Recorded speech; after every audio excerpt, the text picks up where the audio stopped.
Tshepo, thank you very much for joining us this afternoon. Now, as an organization, you hold the view that the 20.5% tariff hike will significantly compromise residents and even the municipality's revenue collection efforts. Can you just expand on this? Good afternoon. My name is Tshepo Mahlangu. I'm the chairperson of the organization called LASCA, which stands for Lotus Gardens, Atteridgeville, Saulsville Civic Association. In a nutshell, we disagree with the Eskom tariff hike for various reasons, because we've been engaging with municipality for 2 years now, trying to find out exactly how did they came in a conclusion to hike the municipal billings. We've asked so many questions for the previous 2 years. We didn't find any joy. And now that Eskom wants to, with tariff hikes that they're proposing now, we totally disagree with that. There's no way we are going to agree on this hike, since we're fighting for these high billing systems that are taking place in Pretoria. I know that Treasury had actually proposed the 8.5%, but it is quite interesting how they arrived at the 20.5%. But just talk to me about your organization and the engagements you've had with people on the ground. What are they saying about the possibility of this 20.5? Can they afford it? Where will they get that source of energy if they cannot afford?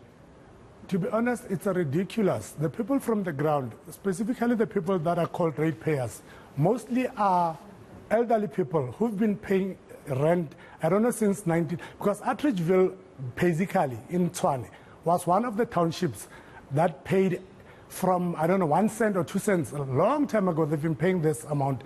And the government is naturally, it doesn't make sense to the residents that they want to hike the tariff from time to time. They are unemployed, and the social development knows for sure they are paying people 350, and they are charging those pensioners a ridiculous amounts, exorbitant amounts on a monthly basis, and they cannot afford it. They are unemployed. Those grannies and granddads and their children cannot. They are not in a position to actually pay or foot the bill incurred through criminal activities. And then as for the municipality, do you think that this could somehow hamper their revenue collection, at least project in this instance, where we could see many people defaulting or possibly even illegal connections? When you speak on the ground, what are they saying about this? Not at all. It's not going to hamper it, because they've been stealing from the poor for a very long time now. This criminal syndicate, actually the main root of crime, it's with municipality and Eskom. Those are the criminals, hardcore criminals. They've been stealing from the poor people because of these estimations. They knew that through actual readings, they will get the revenue that they're actually hoping to receive. But they opt to steal from the poor. Eskom, they're stealing money from us. Municipalities helping them as their agent. So there's no way we're going to foot that bill. They're unemployed. But if we look at Eskom itself and at least their presentations to NERSA, they said that the hike is informed by requirements to purchase more energy from the independent power producers, the increase of carbon tax and the servicing of their debt. We know how big their debt is. Are those not legitimate reasons, given that we keep speaking of the need to have a reliable energy source? I think, actually, I'm saying Special Investigation Unit, SIU, and Hawks must do their job. The heads must roll. They are the ones who steal. They're stealing the money. They must account. The people on the ground cannot afford to feed that bill. Those criminals must just be accountable. Let the government intervene. Let our president take decision, give us the direction exactly what's going to happen, because he knows for sure that he's leading the country that has been impoverished. There's no way we're going to do it. We're going to afford that amount. We want a flat rate, that's it. Do you think perhaps retrieving some of the stolen monies from those corrupt individuals that benefited from Eskom would be perhaps the best suggestion in this way to service their debt? There are two reasons that actually remedy this situation.